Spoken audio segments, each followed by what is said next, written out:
The defendant then grabbed the victim and threw her onto a bed and was continuing to interrogate her about who she had at the residence. He then pulled down his pants and underwear to his knees, exposing himself. That he then tried to rape her. My client is the victim. I'll tell you what it sounds like to me. He's intending on getting the upper hand. He goes over there. He knows that if he calls the police, she's in violation. I'm not. Things get wild today. This one's straight out of a crime thriller. We got an obsessed ex-accused of breaking into a woman's home, ripping the door off the hinges, and crossing every possible line while under a no-contact order. Instead of taking responsibility, he turns a hearing into a jealous interrogation, demanding to know who she was seeing. Judge Simpson catches on quick, breaking down his story and exposing every hole in his "I'm the victim" routine. You can actually watch this guy's confidence fall apart in real time. I mean, it's almost cinematic. The real question is, do you guys think this dude should walk free? Because if he does, I think he would be a real threat. But let's dive in here and see what happens. And good afternoon again, Your Honor. Miles Drew on behalf of Mr. Busick, who's approaching my right. And could you please state your name for the record? Ryan Michael Busick. All right, thank you. Go ahead. This is your motion. Thank you, Your Honor. At this time, people are going to be re-requesting our original request of a $50,000 cash surety bond. In this case, defendant was granted a PR bond. However, the facts of this case are extremely concerning to people. In this case, the defendant went to the victim's residence and was almost interrogating her and accusing her of infidelity. He banged on the door, was told to leave by her. He then forced his way into the home, breaking the door. Officers, when they arrived, saw broken drywall. The door was off the frame. The lock, the deadbolt was still in the lock position. After entering the house, the defendant then grabbed the victim and threw her onto a bed and was continuing to interrogate her about who she had at the residence.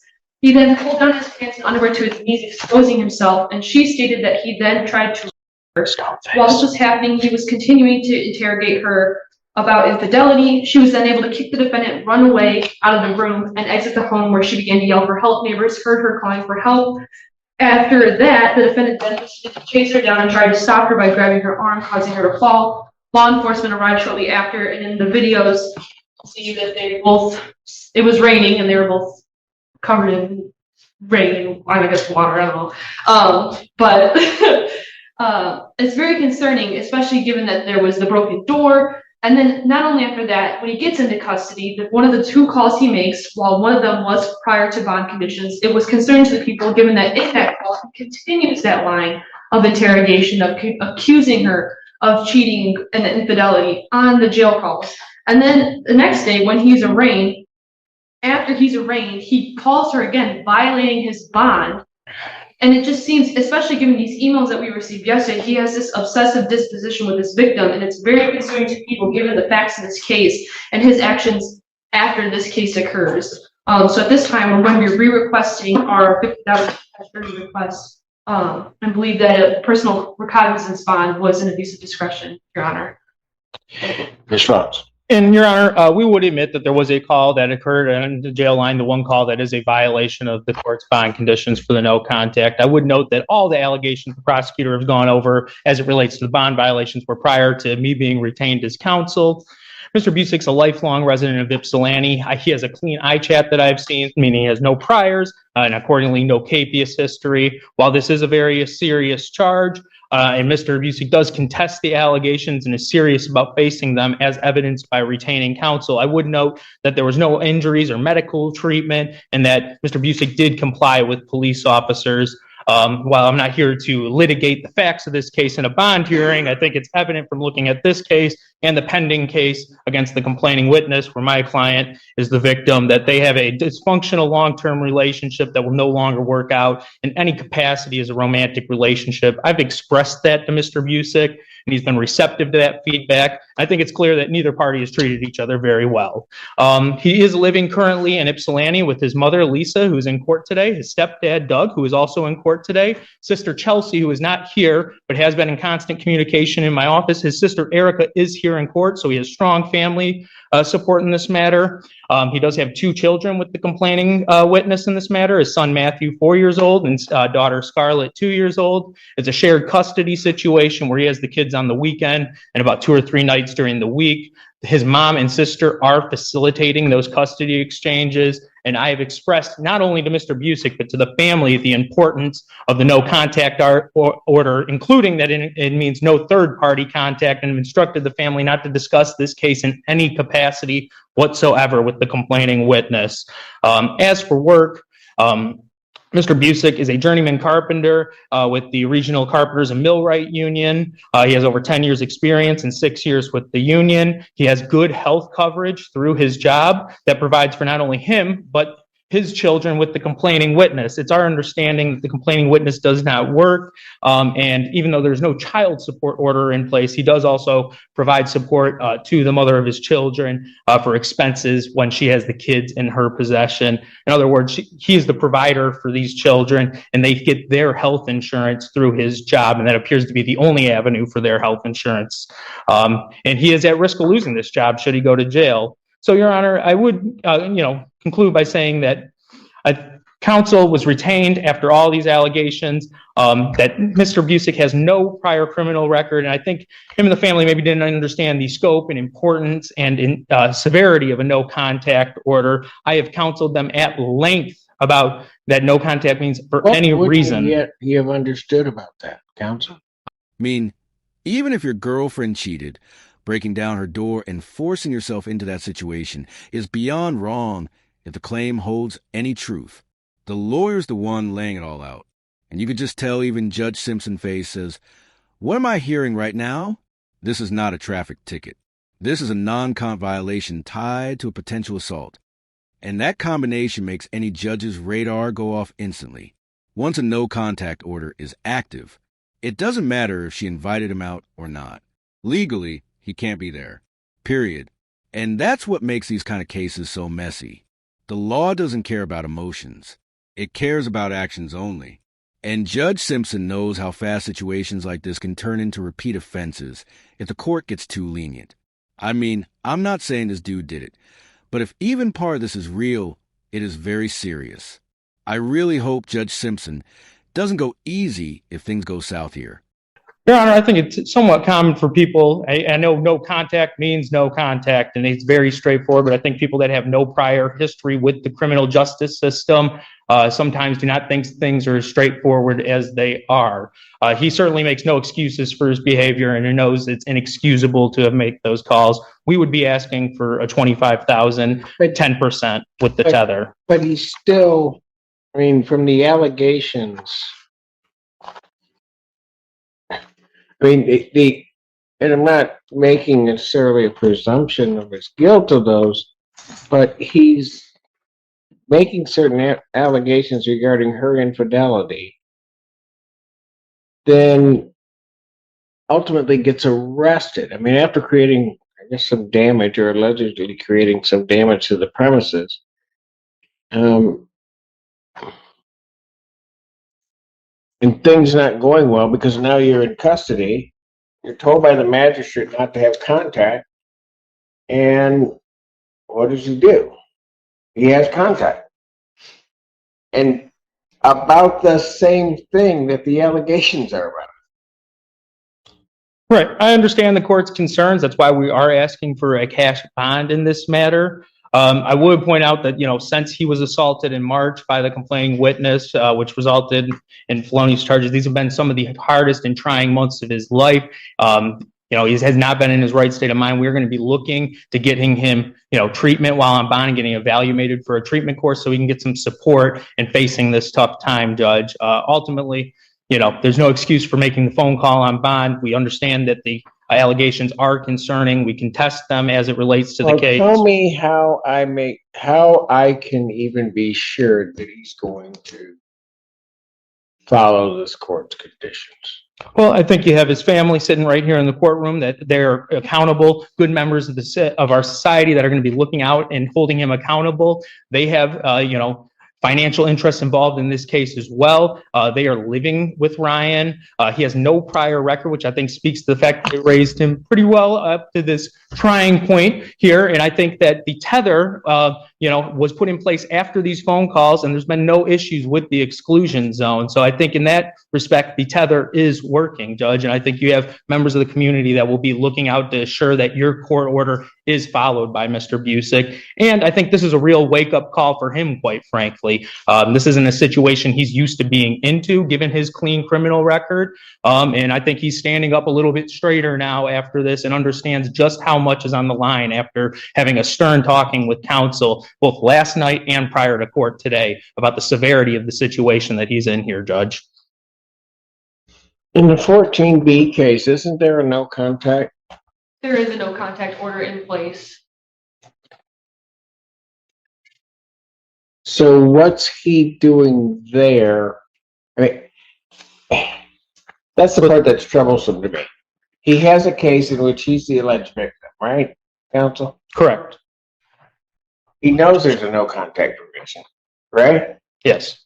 Well, the no contact provision would run to the defendant in that case, which is the complaining witness in this case. How it works. That's not my point. My point is, why is him knowing that? Why is he at her residence? Well, Your Honor, I would say that I think, these no contact orders, I mean, he shouldn't have been seeing her, but this is a 10-year relationship that goes back to when they were 16 years old. They have children in common. While I certainly would have liked if this was handled. So that's all fine and dandy.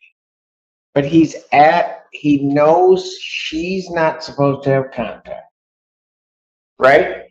Well, he believed the condition was dropped. But I mean, I would agree that he should not be having contact with her. You get the idea that it was dropped. I'm not sure, Your Honor.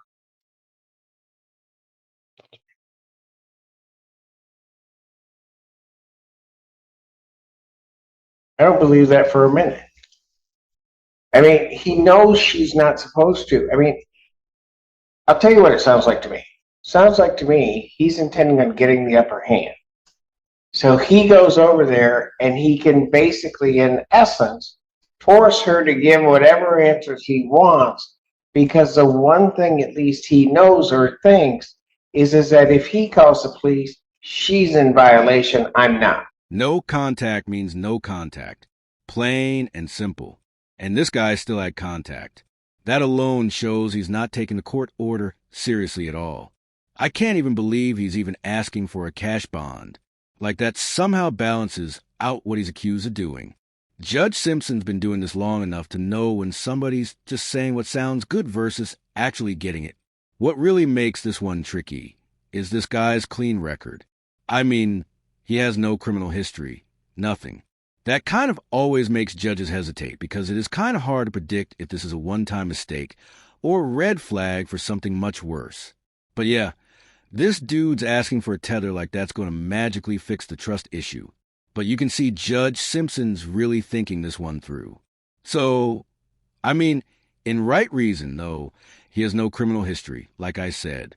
But yeah, let me know what you guys think so far. What would you guys do if you were Judge Simpson?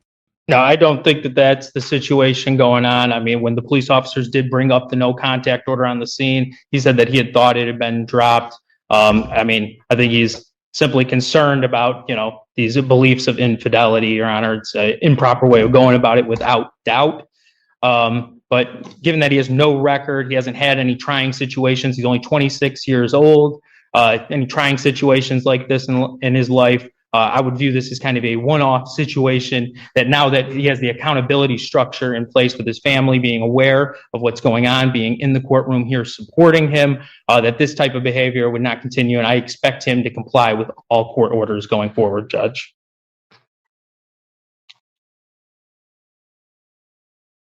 Anything else from people?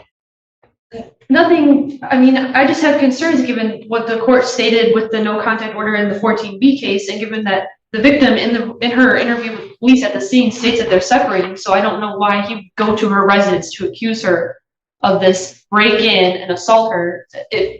I just don't understand. But nothing else from the people as far as this goes, Your Honor.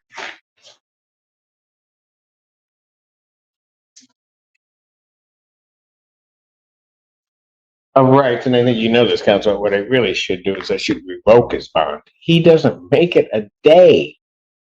before he's violating the bond condition. I understand the court's concern. This is It's not. What is troublesome for me is that he violates the bond condition. And when you look at the transcript of what he's talking about in the very first part, it's just a continuation of what got him there in the first place. and I think this. Sorry. Go ahead. I was going to say, I think the stern talking to that I've had with both him and his family about the, concerning nature of these allegations, the phone call transcript. I think that he's been very receptive to my feedback, and I don't see that this being an issue going forward. This was, within a day of the incident, his emotions were still very, high in charge. It's obviously no excuse for doing what he did, but given that Counsel, that's part of my problem. Part of my problem is it doesn't seem that he can de-escalate because he gets involved in this thing, gets arrested. This fixation that he has on this infidelity, even after he's arraigned, even after he's warned, admonished what he can do, what he can't do. Within hours of that, he can't step back. He just can't. I understand the court's concern. I would say, while I would not have advised him to send any of those emails to the court, the fact that he's reaching out to the court, not to her, is some indication of change from the, Friday before. No, it's really not. He's not reaching out to her.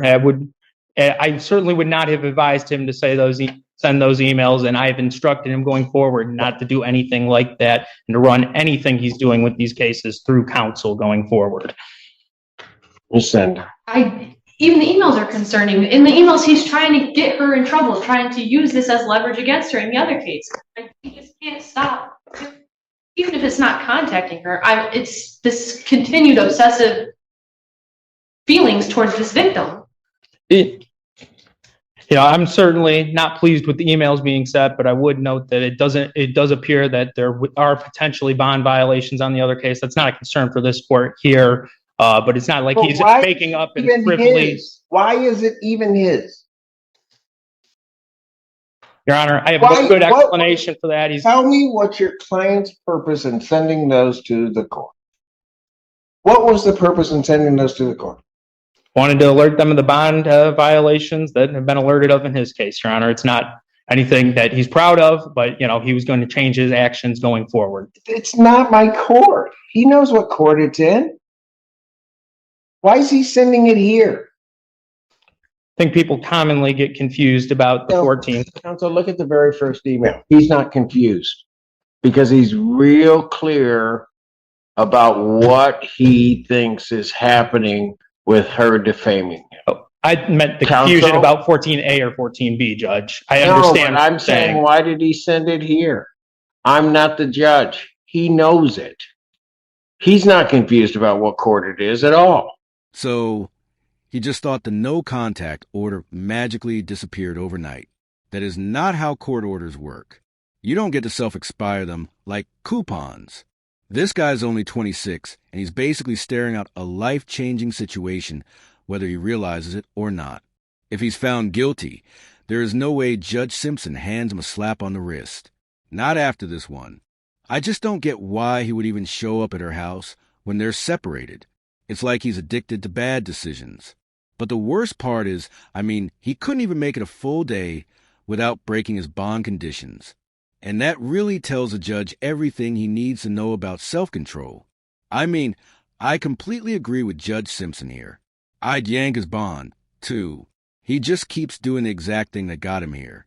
And at some point, you've got to realize this guy doesn't get another chance.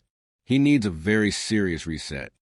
Well, I think he did believe he was reporting it to the court of record, albeit mistakenly, Judge. Is he going to tell me that if I put him under oath that he thinks he's sending it to the right place? Yes, he was. There is no way. Why is it coming right now? I sent it. When were those videos taken? When were those videos taken? About a month ago. And that was She's got a winter sweater on in like May? Really?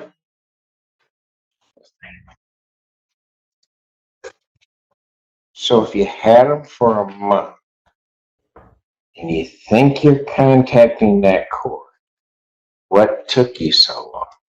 There's no excuse for the timing. Judge. No, what took him so long? This is his story. He's trying to convince me that he can behave. Would you like me to speak? Go ahead.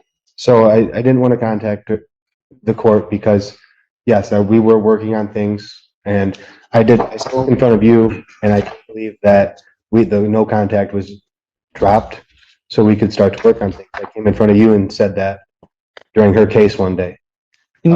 Your Honor, I would note that it was charged as a felony case, and I know you typically sit on the PCC docket, so you may have been a judge that appeared on that case at some point. My understanding is that currently it is just the misdemeanor domestic violence charge that is still pending against the complaining witness, but I do believe it was a felony case where it's possible you would have been a judge that sat on that docket. And Your Honor, if the court does remember, you were on that case for PCC's, but the people had declined to address the no contact and change it, given concerns of the case.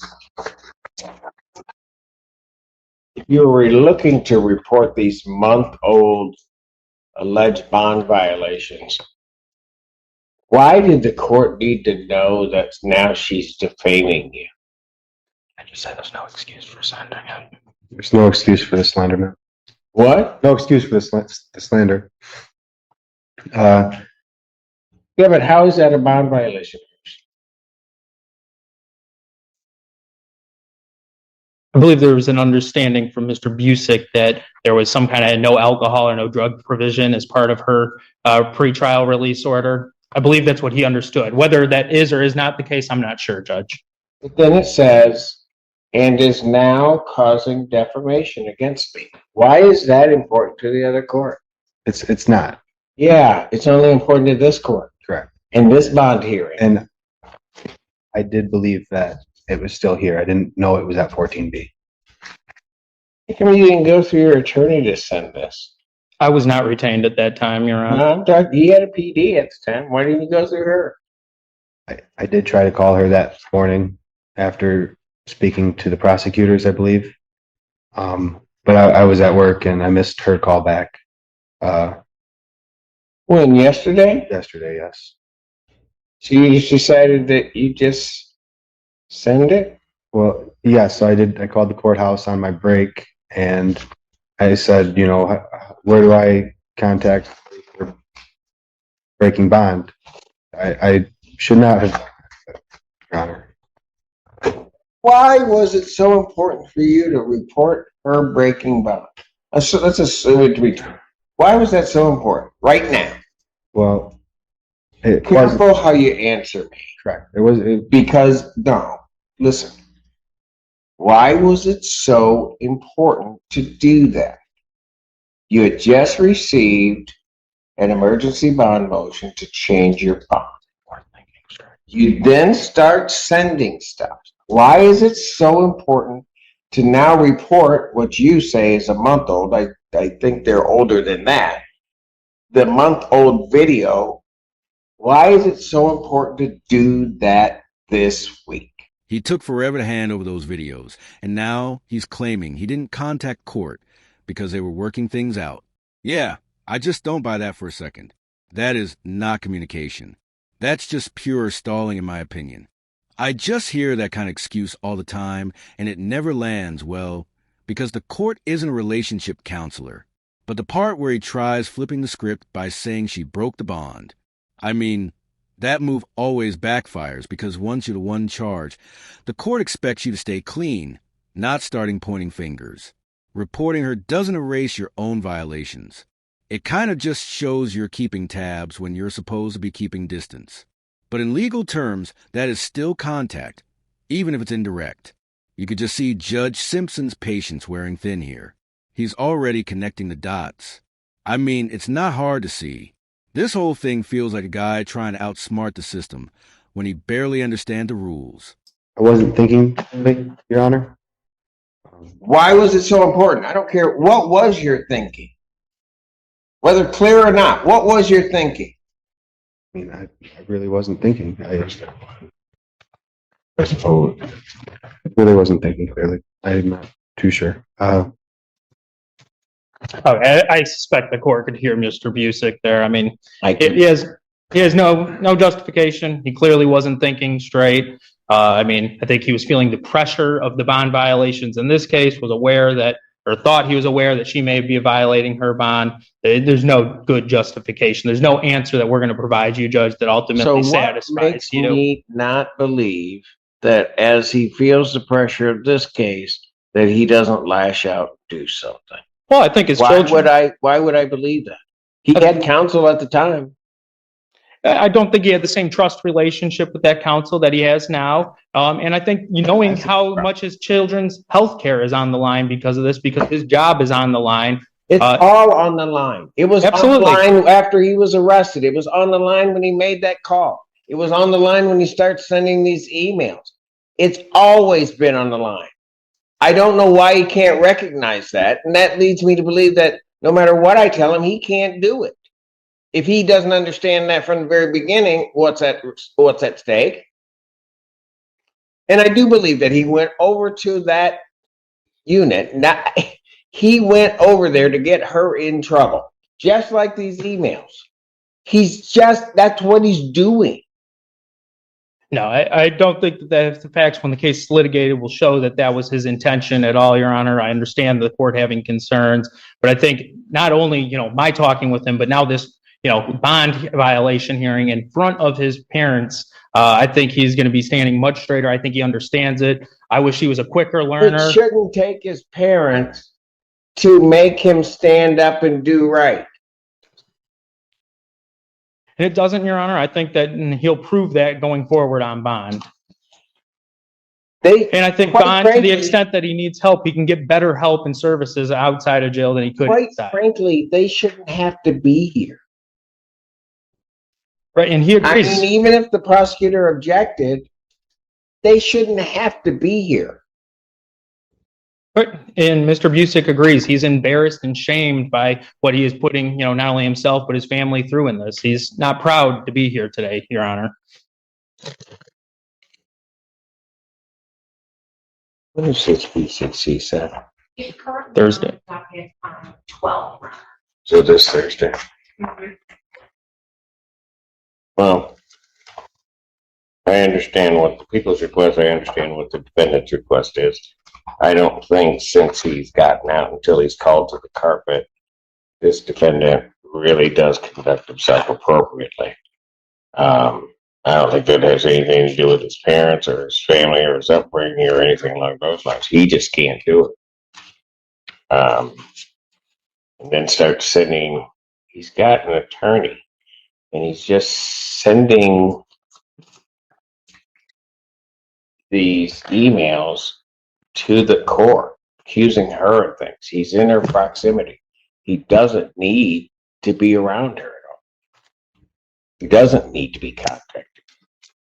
And he just continued, and that's the part that is striking to me, is the allegations in this case was that he's arguing about some infidelity. He gets arrested. He goes to jail. He gets arraigned. And at no point after that whole process, after they told him, don't contact her, don't talk to her, he's got attorneys, he's all of those things. What does he do? He calls her again to berate on her. And it's very clear from her responses in the transcript. She doesn't want to talk to him about that. And he just keeps on. He claims he wasn't thinking clearly, but that's exactly the problem. He never is when emotions take over. In my opinion, if he's acting like this now, he'll lash out again the second he doesn't get his way. I mean, everything's on the line, and this guy still can't follow the simplest rules the court gives him. It's like he's allergic to accountability, almost. I honestly think he went over there hoping to get her in trouble, too, which just shows how deep the manipulation runs.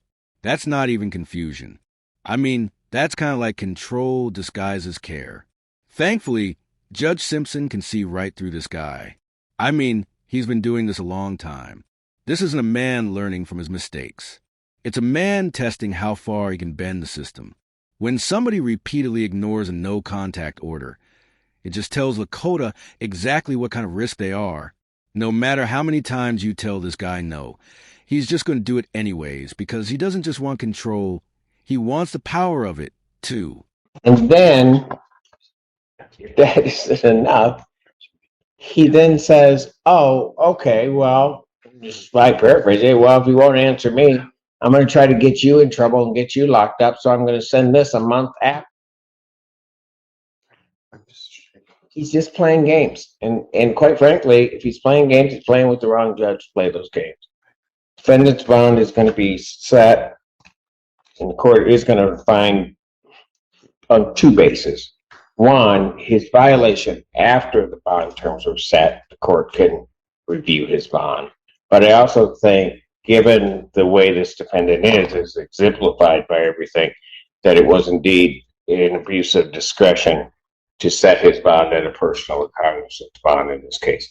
Defendant's bond will be reset. The conditions still apply. His bond will be reset at $50,000 cash surety.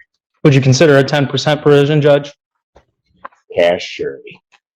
You can raise it again if you want to on the 12th, but right now he's going.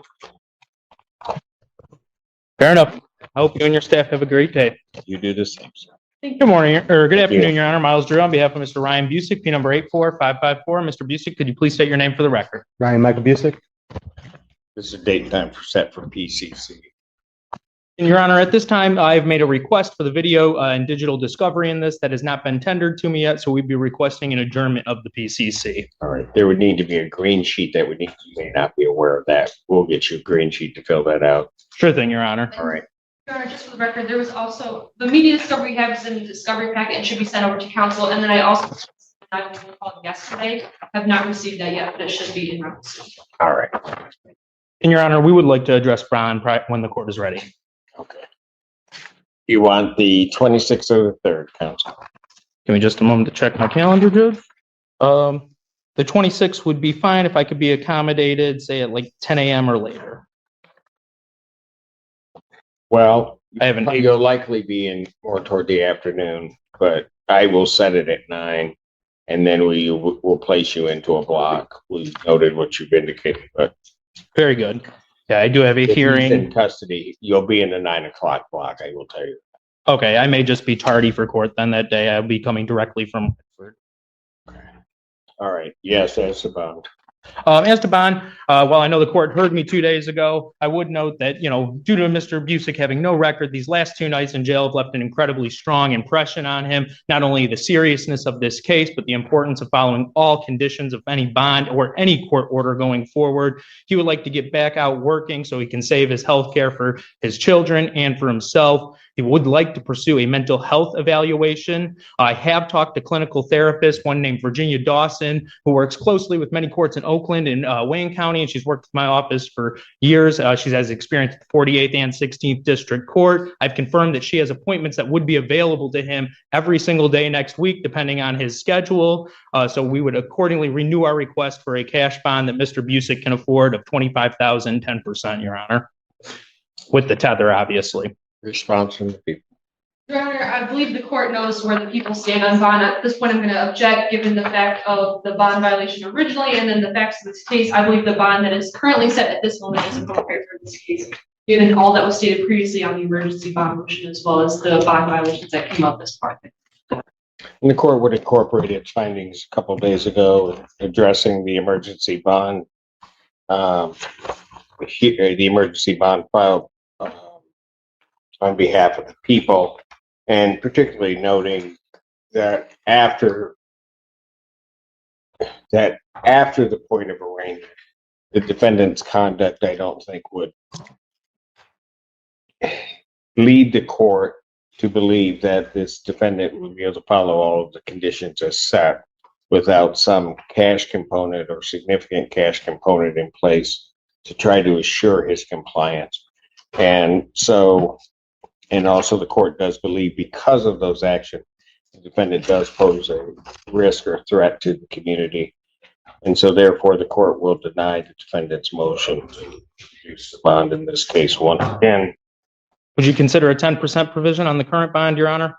you asked me that yesterday 3 times, and so the answer is the same now. Fair enough, Your Honor. All right? I hope you and your staff have a good afternoon. Thank you for allowing me to make a record as always. Thank you. This guy was playing games with a wrong judge.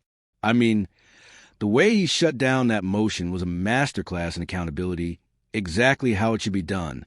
So, props to Judge Simpson in this one. Some people really need structure more than sympathy, though. Like I've been saying, when the court gives you chance after chance and you still double down, it is not bad luck. It is a pattern, and you need to be humbled. And what really blows my mind is how many defendants think the system's out to get them, when really they're the ones setting the trap. Judges don't revoke bonds for fun. They do it to protect the public and stop repeat chaos before it happens. I really do think Judge Simpson was perfect here. I mean, this guy is not ready for the real world yet, and giving him another shot would have made things worse. Do you guys agree with Judge Simpson or not? I know a lot of you guys don't like Judge Simpson, but let me know what you guys think in the comments about him. I think he's great. Thank you so much for watching. Guys, make sure to like and subscribe. It really helps out the channel here.